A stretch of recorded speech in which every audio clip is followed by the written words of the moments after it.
Aita for having a crush on my university professor and making things awkward. So Aita too have had a major crush on my professor mid-30s M last year. He was charming, super knowledgeable, and honestly, just the kind of guy I thought I would click with outside of an academic setting. Of course, I never planned on acting on it. I knew the boundaries and never made anything inappropriate. The problem started when my friends found out about my crush. We were joking about it one night, and one of them dared me to send him a flirty but harmless email.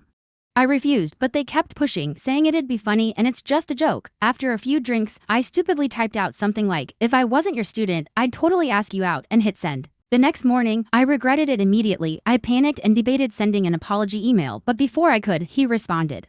It was polite but firm. He said he appreciated my honesty but reminded me that professor-student relationships were inappropriate, even after graduation, and he suggested we keep things professional. I was mortified but relieved he handled it maturely. I thought that was the end of it, but my friends started teasing me nonstop.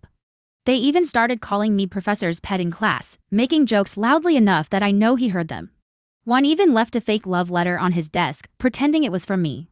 He never confronted me about it, but his attitude toward me shifted. He became colder, more formal, and stopped calling on me in discussions. Then, things got even worse. A few weeks later, I was called into a meeting with the department head.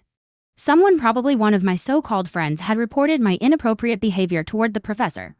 I had to explain everything, including that it was a dumb joke that got out of hand. Thankfully, my professor backed me up and said I never made him uncomfortable beyond that one email. I wasn't punished, but I was warned to maintain professional boundaries, which felt humiliating. I ended up distancing myself from those friends because they clearly didn't care about how this affected me. But now, I can't shake the feeling that I was the one who messed everything up. If I had never sent that email, none of this would have happened. So, Aida for having a crush on my professor and letting it turn into such a mess?